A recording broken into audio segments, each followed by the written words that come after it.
Welcome in, ladies and gentlemen, to another edition of All Access AM. I am Billy Embody. Thanks for joining me on this Monday. I hope this weekend was as good to you as it was to the U.S. men's hockey team, completing the sweep thanks to the women's team also beating Canada in the gold medal game. What a Sunday morning to wake up to. It definitely had me feeling like some Sunday scaries, but that might be the allergies that I'm dealing with. The temperatures going up, down, all over the place here in Dallas, where we are broadcasting to you live Monday, Wednesday, Thursday, 8 to 9 a.m. Central Time, 9 to 10 a.m. Eastern Time here on All Access AM. We appreciate you guys being with us on this Monday. Lots to get to in the world of the ACC, and really want to drill down later in the show with our friend James Fletcher of On 3 and Bracketology at 9:30 a.m. Central Time. He'll join us. Well, I should say 8:30 a.m. Central Time.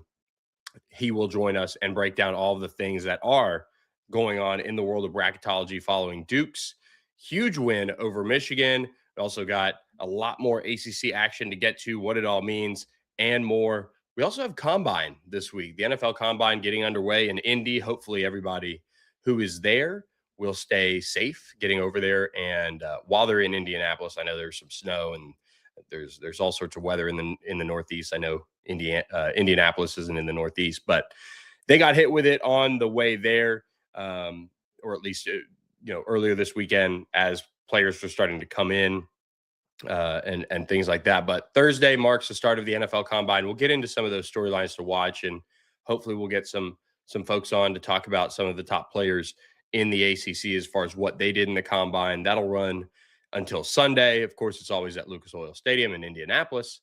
Some major ACC names set to compete, and we'll set the table for you guys on this edition of the pod, just because there is so much at the top of the NFL draft that I feel like we could see some changes, and we'll have plenty of time to talk about how all of this is going for ACC players at the NFL Combine. So we will have James Fletcher on. He'll talk Duke, Michigan. That's a big one right off the bat in the college basketball world. We'll also discuss the action of the ACC and how it impacted bracketology. We're expecting Duke to be the new number one team in college basketball when the rankings come out on this Monday. And we just have a lot of musings, I would say, to get to some different takes out there, some things I want to react to on this Monday. So glad to have you with us. And we are glad to have our friends at Security National Bank being a key partner for us in the All Access AM world. And we appreciate all their support, what they do for everybody that works with them. And when you think about banks these days, you want to have that personal attention. Well, you still get that with Security National Bank and the family feel. And there's a reason why they've been voted the best by some of their peers in the business world and the banking world. We bank with them on the business side of things. So we're really proud to be partnered with them and share their excitement for college athletics and in particular the ACC. So make sure you go to securitynational.bank and research what they could do to help you, your family, your business, or give them a call, 402-344-7300. Their phone line should be opening up here very shortly for you guys to chat with them as you kick off your week and maybe look into how they can help you with your banking needs. So visit Security National Bank for more information. We're going to try to get through the show with as minimal me hitting your earbuds or however you're listening to us with coughing or any of those things. But I tell you what, the allergies are getting going, but in a very controlled climate in Indianapolis at Lucas Oil Stadium, we will see some of the NFL best prospects get after it. And all eyes are really on Rueben Bain in particular, with his top 10 status going into the week. How does that look following at the end of the week? We will keep a close eye on that as Rueben Bain continues to be a top NFL draft name. He's currently projected to the Washington Commanders, according to CBS. They have the 7th overall pick in the draft. And I think for Rueben Bain, you're looking at somebody who, when you see what Dan Quinn can do with defensive lines and moving players around, I think Rueben Bain at the next level can do some of that. He could probably play either edge depending on the situation, maybe slide inside as a three tech from time to time. There's just a lot of fun that you can have with Ruben Bain because, has his production, number one edge player in college football, had some Heisman Trophy buzz at times this year, but has also been able to, certainly be a player that allows other players to make plays because of how big of a threat he is. 20 and a half sacks over the course of his college career, 9.5 this year. And teams really had to game plan for him and continue to prep for him every week. And one of the big storylines that we're watching as well is his partner in crime, Akeem Mesidor. He did have an injury sustained in the college football playoffs, and that is something that as you get to Indianapolis, they're going to look at. They're going to keep a close eye on and look into because did impact him a little bit there. He missed just a touch of time, but really played through it. So how does that look as far as the medical checks go? Will he be able to do some of the things that the NFL wants him to do? He injured his right arm shoulder in that game against Ole Miss and played in the college football playoff national championship against Indiana, of course. And he did get a Senior Bowl invite, but decided that he was going to wait really to compete and kind of get a little healthier to that Senior Bowl for those of the guys that played in the national championship game. Certainly was a quick turnaround right after that. So Miami's two impressive edge players. What do they look like at the NFL Combine? And of course, you've got Francis Maui Noah at the offensive tackle spot. You've got Markel Bell. You have Carson Beck in there as well.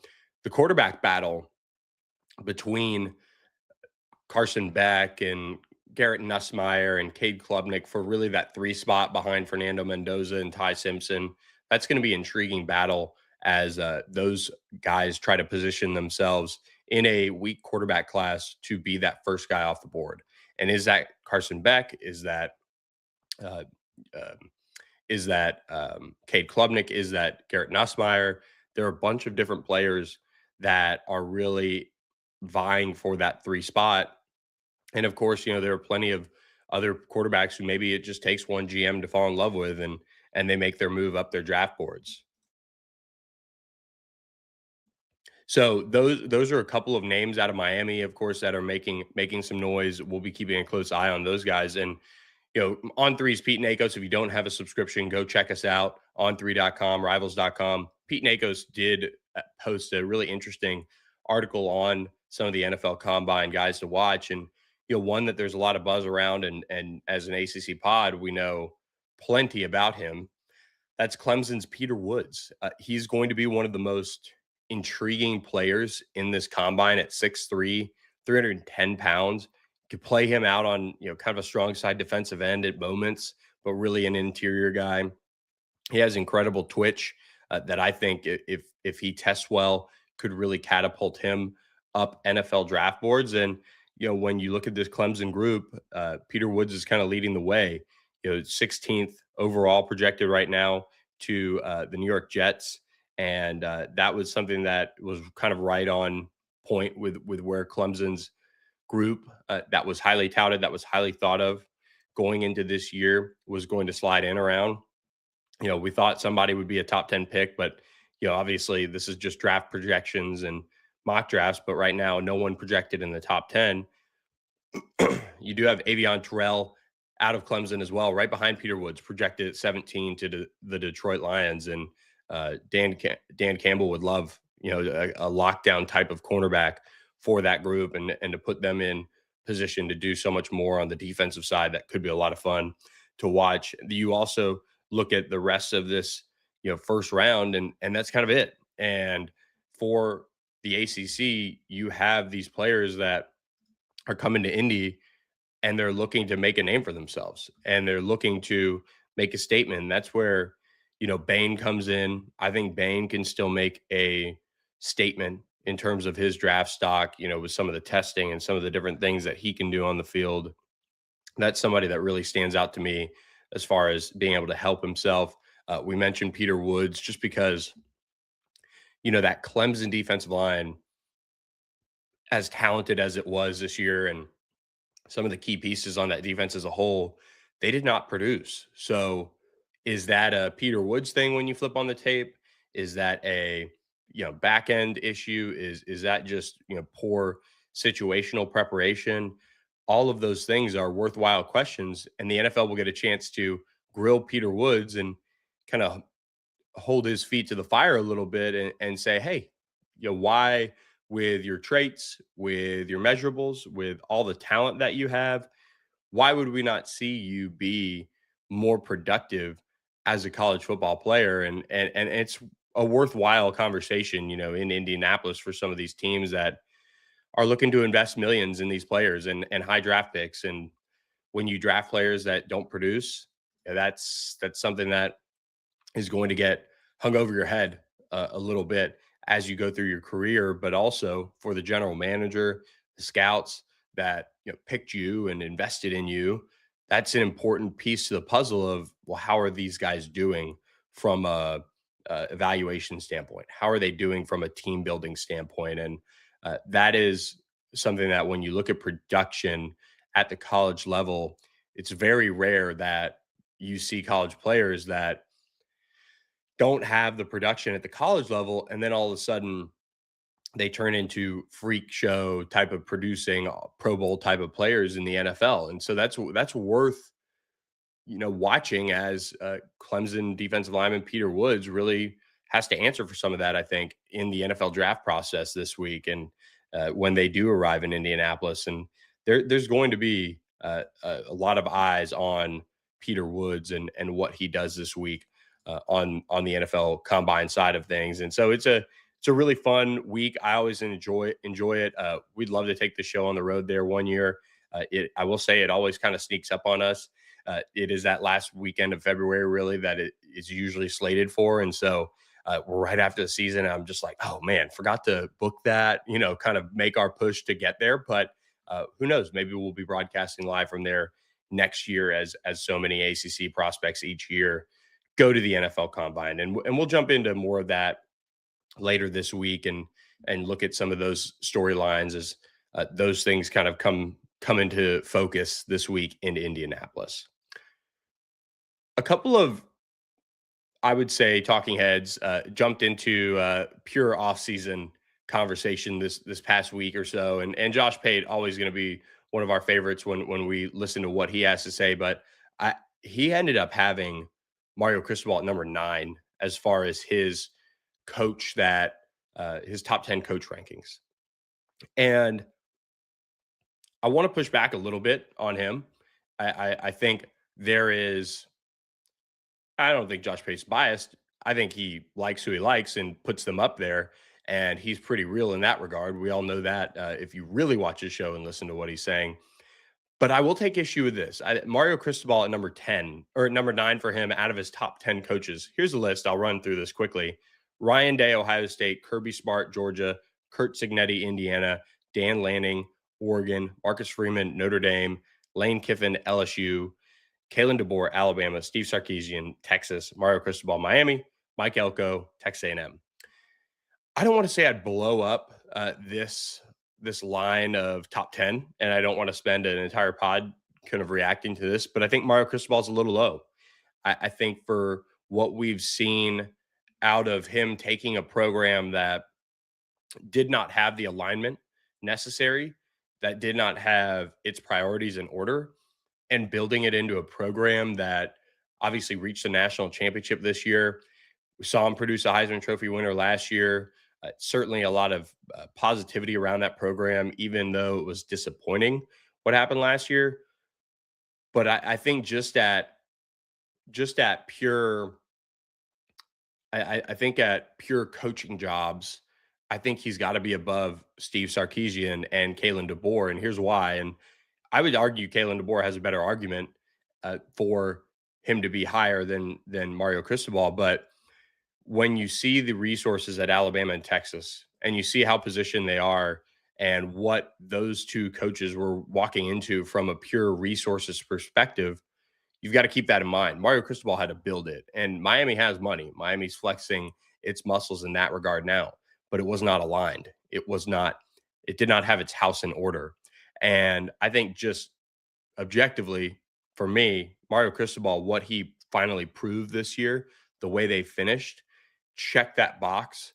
And, they just ran into a team in Indiana that, was on a perfect season, on a generational type run. And they end up coming up a little bit short in the national championship game. But, Kalen DeBoer, Steve Sarkisian, you could almost argue that they've underachieved with what they have. I would argue that with Kalen DeBoer for sure.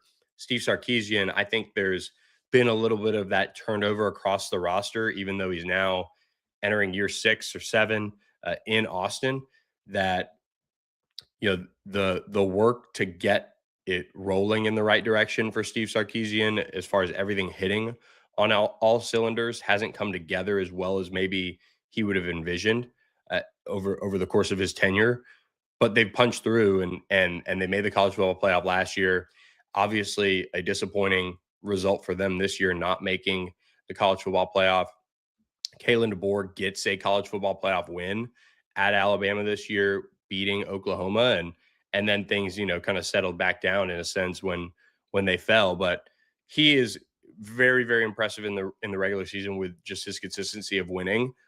I think with Mario Cristobal and the coaching job that he's done, and kind of overcoming where Miami was when he got it, I think he's similar to Lane Kiffin, who's at number 6, where Lane took Ole Miss and a program that was dead to rights in a sense in this new era, and energized it.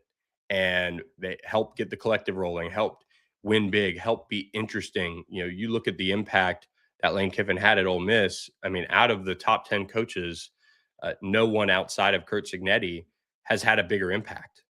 And now he goes to LSU in a well-oiled machine and is going to have the resources. And Brian Kelly had a top 3 portal class, I believe, last year going into this season. So there's not as much building at LSU as one might be led to believe with a coach being fired.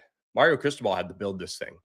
And now his, I would argue, toughest coaching challenge of his career is this coming year. And what they do, they went out and got Darian Mensah, they got Cooper Barkate, they revamped their defense a little bit. And assuming some of those things hit, which I would argue his button pressing is pretty on par, we're going to see Mario Cristobal get more credit for what he's done. And I just think, Kalen DeBoer with Alabama fans, I mean, they got problems with him. I think they would have had problems with anybody that followed Nick Saban.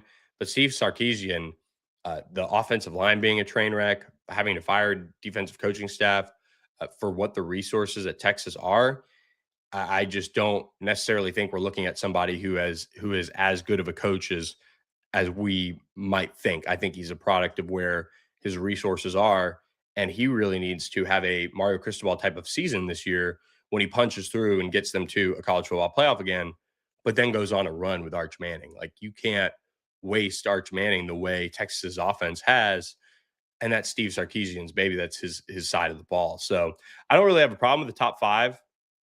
I really don't. I think you could argue Ryan Day took over a well-oiled machine and just really hasn't messed it up. And Ohio State is winning at an elite level. But I mean, you can't argue with the fact that he beat Texas. He went to the college football playoff again, and if not for Indiana this year, could very well have won the whole thing. But Kirby's Kirby, Curt Cignetti right there. Dan Lanning, I think you could argue that he maybe is too high, but the level of consistency that they've had is just awesome. And they're going to be in the college football playoff every year. So they're going to have a shot, at least what it seems like to me. Marcus Freeman, he's elevated Notre Dame. They've got to punch through, though, and win some big games that they're supposed to as well. So, and I say that as, they were in the national championship game against Ohio State. So you have a lot of skins on the wall as far as like Ryan Day and Marcus Freeman in that top 5, and Curt Cignetti now, and Kirby Smart and Dan Lanning, and how they've been able to win some games. But Mario Cristobal needs a little bit more credit for the run he just took them on, even if it means a little bit of recency bias, because Kalen DeBoer and Steve Sarkisian, I mean, they're under fire. That doesn't look like a pair of coaches that should be ranked above somebody who just took their team to a national championship and who has led Miami to a complete rebuild and successful one at that. So did want to react to that. Thought it was interesting. I thought it was an interesting list. I don't have too much of a problem with the top 5, like I said, but I thought Mario Cristobal was a little low, and lo and behold, Kalen DeBoer and Steve Sarkisian are in the SEC. So Miami's scheduled up too. So they've earned Mario Cristobal should have earned just a touch more respect there in that regard. Greg McElroy had an interesting point, and one that I don't necessarily share completely, because now Darian Mensah has proven to me that he could play at this level and did so at Duke. But he questioned whether Darian Mensah can take that next step at Miami and have the type of season that they need to have to be right back in the mix as a national championship contender. And here's what he said. He goes, "This is a big reset, right? What does Mensah really change?" Well, I think he changes Miami's offensive floor. Quarterbacks with experience and tremendous accuracy, they reduce some of the chaos for the offense. They get you right. They get you into the right play more often. They avoid those big turnovers, and they let your skilled talent kind of rise to the forefront. Can Mensah turn Miami into a team that can win those tight games because of their offense against high-level competition? We saw him do it with the run game in their postseason last year, but now if you got to throw it to win it, can you do it? Can Mensah deliver? I think this is a well thought out question and wonder with Miami's offense, because you look at what happened to Miami with the Louisville game and all those picks from Carson Beck. You look at what happened at SMU, where the offense didn't necessarily bring it either. If you have a dynamic playmaker, can you change your offense's ability to win big games, put them in position to capitalize on those moments, even when maybe the defense isn't playing its best? But here's Miami's 2026 schedule. They open at Stanford. They then face Florida A&M. They get at Wake Forest, against Central Michigan. Then they go at Clemson, host Florida State, Pitt. They host at North Carolina, at Notre Dame, versus Duke, which will be a fun one, versus Virginia Tech, and versus Boston College. And you look at those opponents and you can't help but think that, okay, if Wake Forest can play to the level that they did somehow defensively, that's going to be a challenge. That's going to be a first true tough test. Clemson, Florida State, they have athletes. Pitt lost a lot. North Carolina seems like they're kind of a toss-up as far as could they be improved, could they not? You get Notre Dame, which will be a stellar matchup in South Bend. That'll be the one where Darian Mensah has an opportunity to cement his legacy and cement whether or not he is that guy that can put them on his back. But I've seen Darian Mensah prove me wrong. I thought the jump to Duke, and in particular with Duke's, resources, I thought it was going to be really difficult. And so now you put him with an offense with all the weapons, and I got to imagine if Darian Mensah doesn't try to do it all himself, he could be a major difference maker that doesn't have those kind of moments of pure, like, just boringness and lack of production like we saw from Carson Beck at times, and just kind of the dink and dunk offense they had to go to. So lots of eyes on Darian Mensah, of course, and a really good schedule for him to really, I think, settle in fairly well and take the next step. So with that, guys, we are going to bring in our next guest, and really excited to have him back with us. And that is James Fletcher of On3. But before we do that, want to remind you guys about our friends at Sportsmo. Sportsmo is the app that helps you impact your favorite college football or basketball teams with money that goes directly to the student athletes. So download the app, make sure you get in on it for basketball season as it's still here, and help your favorite college basketball team win big with the Sportsmo app. That's sportsmo.org to download the app. College basketball hits different with Sportsmo. You tap, they score. You pledge, they drop a three. You give as a group, they win as a team. At this point, you're not watching a game, you're in it. Download the app, fund your wallet, and get in the game. Download Sportsmo. Power the play. And pleased now to be joined by On3 bracketologist James Fletcher. James, good to see you again on this Monday. Thanks for being here. Yeah, great to talk to you. We had an awesome lineup of basketball. We learned what the selection committee thinks about quite a few teams, and now we get to hit update and see where the numbers land. We'll get into the top 16 here very shortly, but let's start with Duke, Michigan, the game of the weekend, in a weekend that had Arizona at Houston in another incredible basketball game. But Michigan against Duke, Duke comes out on top 68-63. Cam Boozer, once again, phenomenal. And the Blue Devils are able to now, I think, firmly say they're the number one team in the country, is my guess. Yeah, I think they will come out as number one today in the AP poll. They were number one in the latest bracketology projections. And yeah, this is a Duke team that has just gotten up for the biggest matchups of the season. No question about it to this point. And Michigan was no different here. They got a great performance by Cam Boozer on the offensive end. They got enough production from the rest of the team on both ends of the floor to get it done and really withstand a really strong effort by some of Michigan's best players. But yeah, just overall a great day of college basketball. And that was really a nice cap for it. To see two teams that are potential national championship contenders go head to head in a non-conference matchup on a neutral floor in February really felt like a preview of how exciting March Madness is going to be come less than a month away now. Duke just felt like the tougher team in this one. I don't think they trailed in the second half. They really stepped up their game when they needed to most, and made the winning plays. And I think that starts with Cam Boozer, another just incredible stat line for him, and being a player that I think Michigan could at least match up with from a physicality and size perspective. And he still just was able to make all the plays that he needed to get that win for Duke. And as we sit here and look back on it now, probably wrap up the National Player of the Year, it feels like, too. He very well might. In the advanced analytics, he is just a monster. I mean, way far above everyone else in college basketball. We talk about win shares. We talk about box plus minus, player efficiency rating, all of those metrics that you can look at, net rating as well. He is just off the charts good, up there in the realm of the Zion Williamsons in the all-time rankings for those categories. So he has put together one of the best seasons, the best freshman years that we've seen at Duke and across college basketball in quite some time. It's going to be really interesting because the knock on him was, what'll he do against bigger, longer NBA level defenders? Well, you saw it in this game, 6 for 10, 18 points, 10 rebounds. The 7 assists, though, I thought was huge for him.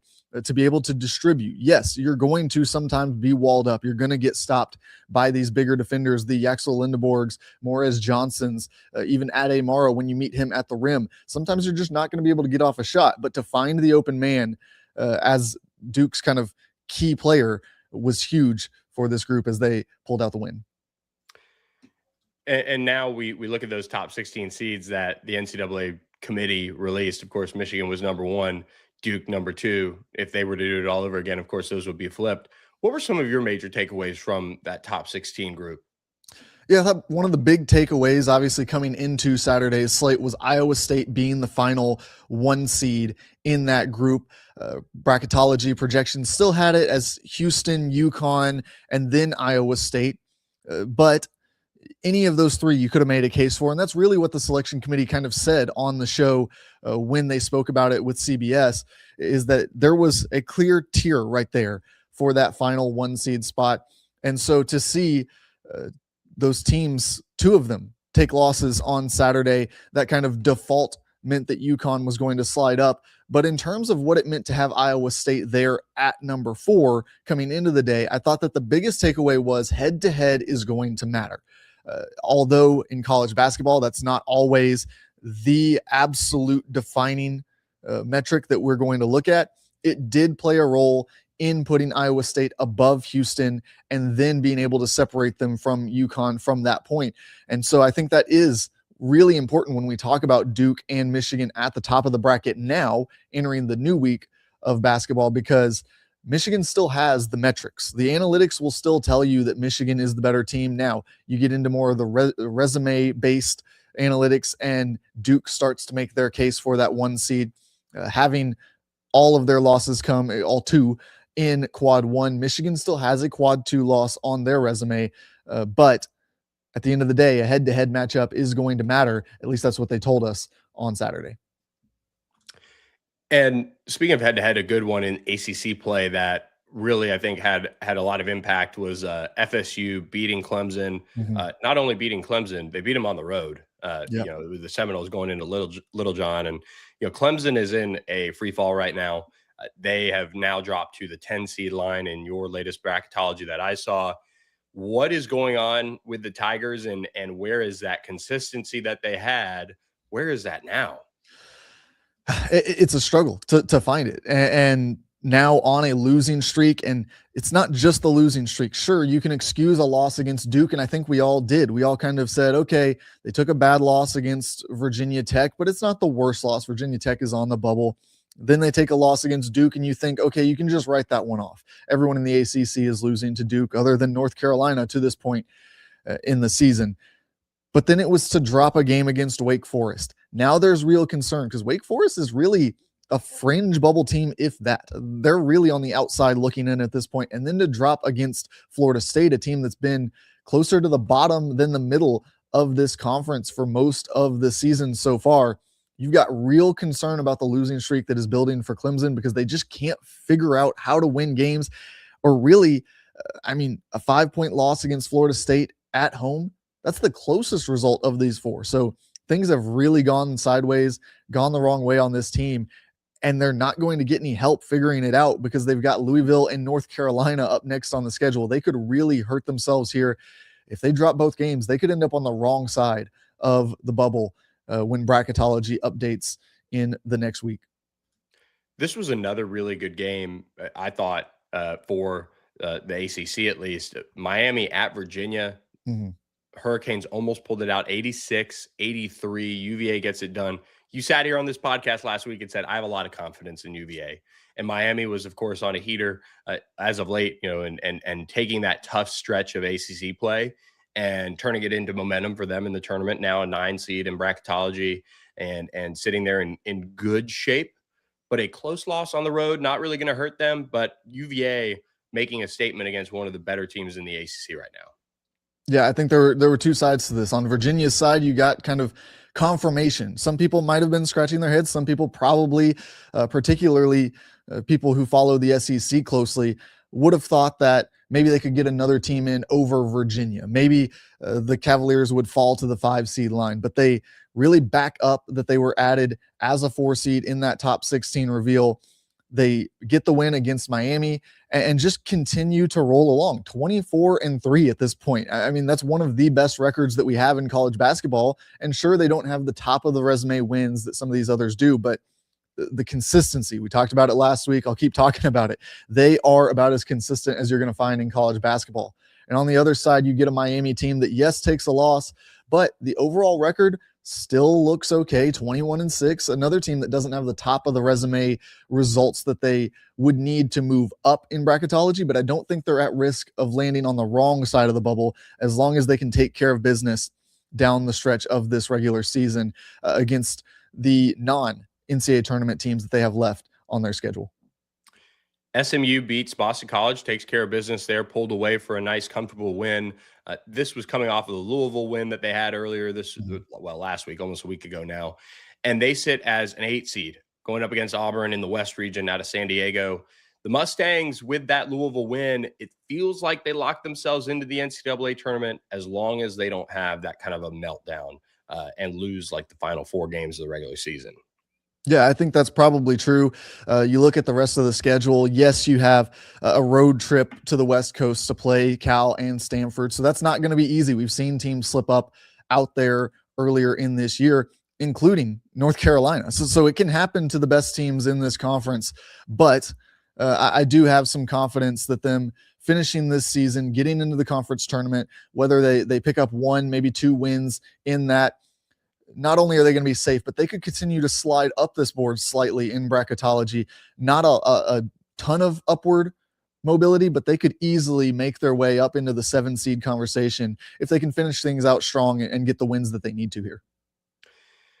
When we look at a team that is in a precarious situation right now. North Carolina, I think, is one that's really really interesting to watch because they do face and host Louisville on this Monday night, 6 p.m. on ESPN, in a big matchup. And Louisville coming off of a nice weekend where they win comfortably over Georgia Tech.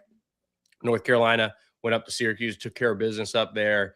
This is a major matchup for UNC from the standpoint of you're without Caleb Wilson in a sense. Could you end up getting him back here soon with the cast like we talked about? But then you're Virginia Tech, Clemson, Duke. You're in the NCAA tournament as a 6 seed. You're in good position, but just locking up kind of where you stand, it feels like this is the must get out of these next three, and then you throw the record books out against Duke. Yeah, I think that North Carolina is in a really tough spot here without Caleb Wilson. They've been without Henry Visar here recently, so it's really stacking up against the Tar Heels. They got the win against Syracuse. I think that was a really big one for them because that's the kind of loss that sticks with you on Selection Sunday, that the selection committee is going to think about when they are evaluating your team against the rest. A loss against Louisville, I don't think you're going to get dinged too hard for it. Louisville already ahead of North Carolina on the overall seed line, also a 6 seed as we stand today. And so as we look at the selection committee and the way that they evaluate things, they can take injuries into account. They can look at this stretch of games and say, look, that was out of character for North Carolina. They didn't have Caleb Wilson. They were without, again, Henry Visar for a stretch of those games. Let's evaluate them on what they were able to do when they had these players at the level they will be for the NCAA tournament. And so that'll make when Caleb Wilson comes back with the cast important for us to evaluate as well, because that could be the situation that they find themselves in during the postseason. It could be him down one arm, trying to make an impact however he can. Virginia Tech and Cal both get key wins just to kind of keep hanging around here. What'd you make of Virginia Tech? Obviously taking care of business against Wake, and then Cal getting a win at home against Stanford. That's an important rivalry game. But in both those cases, you're bolstering kind of the rest of the ACC, even though they're on the outside looking into the NCAA tournament. Yeah, I think that's exactly what they do, because we've talked about some of these other teams that are in the NCAA tournament field right now as things stand. They still have these teams left on the schedule. Virginia Tech's going to play some of the top teams in the conference. So is Cal. And so while, yes, both teams are on the wrong side of the bubble right now, I think part one is that they both have opportunities ahead on the schedule to fix that, to flip things and get into the NCAA tournament field. There is a runway for them to pick up some of those resume defining wins that you're going to be able to point to on Selection Sunday when you compare yourself against these other bubble teams that are in the mix. But the other side of that coin is that you don't risk big falls for these teams that are almost, if not locked into the NCAA tournament as we stand. They're not going to take big falls down the board if they do lose those games, because Virginia Tech and Cal have both established themselves as at least bubble conversation teams. Let's get to previewing the Monday-Tuesday slate with a couple games here. What do you see Louisville taking care of business against North Carolina? Do you see UNC with Henry Visar, who had 19 against Syracuse, kind of having an opportunity to maybe get that one, or is this just going to be too much, Louisville without Caleb Wilson? I think it's going to be really close to call here. We've seen Mikael Brown have some really big performances recently for Louisville. And so Louisville's definitely got the inside track here with the most talented player on the floor. But it is North Carolina at home. We know the kind of environment that crowd can bring. Henry Visar being back in the lineup is huge for this group, because without Caleb Wilson, having them both out of the front court was just completely debilitating to the offense. Having him back in there, I think that they've got some kind of anchor to rely on. So I'm not leaning either way really here. I think it could be as close to a pick'em as we could find in the ACC during this midweek slate. And Tuesday is another duo of really, truly intriguing games. You got Duke at North Carolina. You got Wake Forest at Boston College. But really the main course is NC State at Virginia and Miami at Florida State. We've seen how dangerous Florida State is. We've seen how dangerous NC State could be. For both of these teams, Virginia and Miami, you're on full-blown alert here to make sure that you're ready to rock come 6 p.m. for NC State, Virginia, and 8 p.m. for Miami at Florida State on ACC Network. Yeah, I want to kind of hone in on that Virginia NC State because, yeah, Will Wade's group they've found some things and then they seem to kind of try to pick up the pieces and find the consistency that they have. This is a huge opportunity, though. They can not only solidify their spot in the in-state tournament field, they can pick up one of those really important wins for the resume and build some major confidence heading into the final weeks of this season, heading into March. As we start to flip the calendar, we start to think about creating momentum. Sometimes it's not about being the best team over the course of the season. It's about getting hot at the right time. NC State fans will know that very well, having made a Final Four run in a year that they were a double-digit seed in recent history. So for Will Wade's team, I think it's about getting hot, and this could be the opportunity to really kind of announce their arrival if they can win this game on the road against a Virginia team that has just been the model of consistency to this point. We talk about this Miami-Florida State game, though, and it's really the ultimate trap game. On the road, Florida State, not going to do anything good for your resume if you're Miami. You're still the Hurricanes trying to lock yourself into the field here. It feels like they've got a little bit of cushion from the bubble now, but the metrics just aren't blow you out with Miami. They're still kind of lagging behind. The record is good, but they don't have great metrics, and that means that you can't afford bad losses on the resume when you're being evaluated against these other teams. So that's a really important for them to get up for, like you said, in that Tuesday slate. James Fletcher, we appreciate all the time on this Monday. What a week we'll have too. Virginia, Duke on Saturday too. So lots of key games here down the stretch for the ACC as we'll continue to check in with you on Bracketology. Thanks for having me. There he goes, James Fletcher. Appreciate him as always for stopping by with us on any day of the week, Monday, Wednesday, Thursday, when we're streaming 8 to 9 a.m. Central, 9 to 10 a.m. Eastern time here on All Access AM. Please make sure you are subscribed to our channel. You can scan the QR code now if you are watching on your computer. You can scan it with your phone, and it'll take you right to our All Access AM YouTube page. Just hit that subscribe button. It helps us grow the show. It helps us continue to grow with our ACC friends. It helps the algorithm. It helps all these things. So we appreciate all of you guys who continue to support us by hitting that subscribe button to All Access AM on YouTube. We do have some other things to get to on our football musings this morning as we kind of scattershot a little bit in the first half of the show and then hit basketball with James Fletcher. But we'll go to Virginia Tech. We'll drop a note on Miami as well in just a moment, but do want to remind you guys that we are presented by our friends at Corporate Magic. Corporate Magic is where you can get an incredible event done for you the way you see it, the way it needs to be executed for all of your clients, for all of your shareholders. Corporate Magic can put that together for you. They do have that experience on the big stage. And when you are looking for a partner, you better know that they know how to perform when the stakes are highest.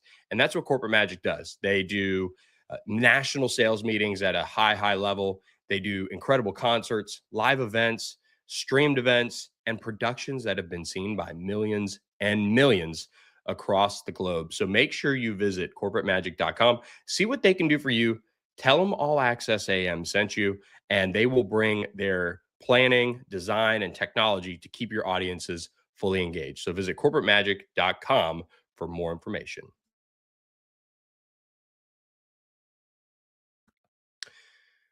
All right, we will end the show with a couple of musings. Like I said, let's hit on Miami really quickly here. Miami added some depth here at the cornerback position.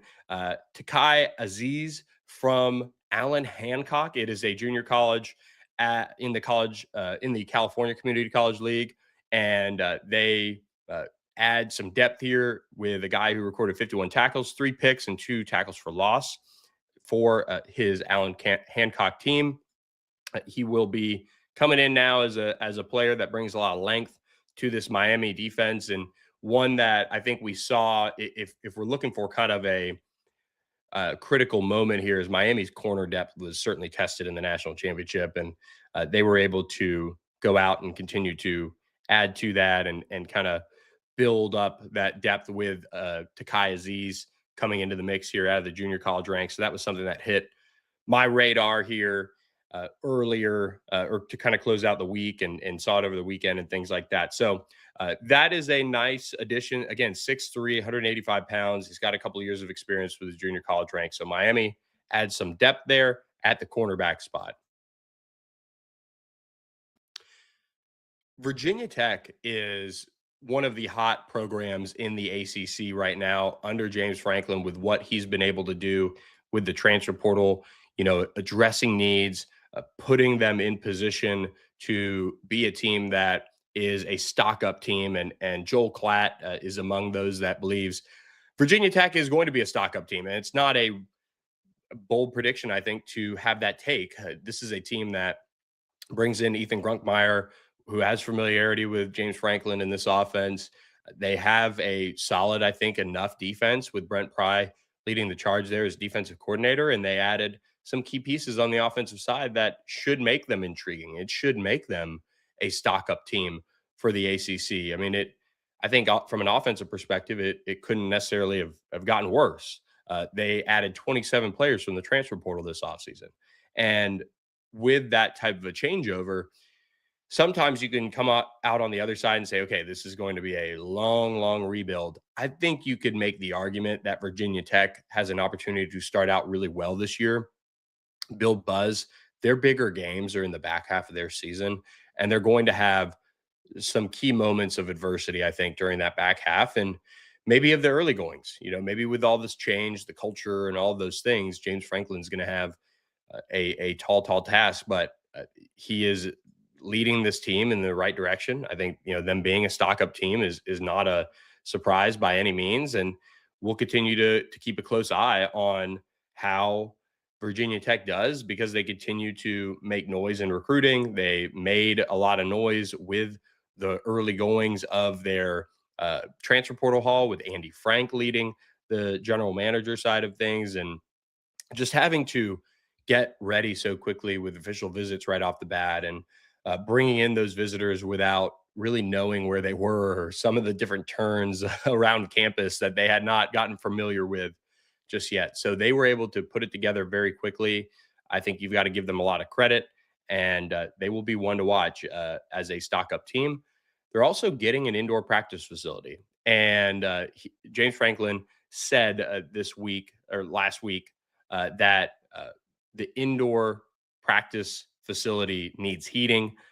He's never been to an indoor that doesn't have heating. And, look, when I think, Virginia Tech is among those teams that when it gets cold, you got to have some heat moving in there. So it helps with the health and safety. They're spending a boatload of money to install that heated aspect to their indoor facility. They're doubling down on their resources for NIL and putting Virginia Tech in position to potentially have success in year one under James Franklin. So they're going to be really one to watch very, very closely here as this 2026 season approaches. And man, spring ball, you can't come up with, I think, in my opinion, a team that more eyes will be on in the ACC than how Virginia Tech looks in spring practices. So we're excited to keep our ear to the ground on what's going on at Virginia Tech. Let's close out a quick rapid fire here. NC State, we'll go back to this past weekend and run through the scores for you guys as we do on the ACC side of things, and share where everything ended up. We talked Duke, Michigan. We talked Miami, Virginia, North Carolina, 77, Syracuse, 64, Louisville, 87, Georgia Tech, 70, Virginia Tech, 82, Wake Forest, 63. You had Florida State, 70, Clemson, 65, Notre Dame falling at Pitt, 73-68. SMU beat Boston College, 94-70. And Cal beat Stanford, 72-66. So we just wanted to run you down those scores. Currently, the standings of the ACC, we're getting a lot more clarity. Duke at the top, Virginia a game back, and then there's a separation of 2 games. Miami 3 games back, NC State 3 games back, Clemson 3.5, North Carolina 4, Louisville 4, SMU 5, and then you get into the middle of the pack and below. From there, we've got this week and next, and then we're into the ACC tournament. So we're really excited to bring you our coverage of that, the ACC tournament, and how things play out for March Madness. And look, guys, this is going to be a shorter episode, but I am hoping to be back to full go on Wednesday. I really appreciate James Fletcher for answering my questions so I can survive this episode. But take care of your allergies, take care of yourselves, and make sure that you are subscribed to the channel. We'll be back 8 to 9 a.m. Central Time on All Access AM. We'll be live. Feel free to jump in the chat. We appreciate AJ Crow for jumping in there early on in the show. And of course, our sponsors at Security National Bank, Corporate Magic, and Sportsmo. Make sure you got that Sportsmo app downloaded. You could literally support your favorite teams with donations and kind of bet the games in that sense. So a lot of fun to be had on the Sportsmo app. And we appreciate all of you guys, including Aviation, for jumping in there with the pony up right here as we're closing out. So I hope you guys enjoyed the episode and are enjoying the new time. We're seeing our numbers go up. So excited about that. And we will catch you Wednesday morning on All Access AM, 8 to 9 a.m. Central. Be here. I'm Billy Embody. Thanks for watching. We'll catch you next time.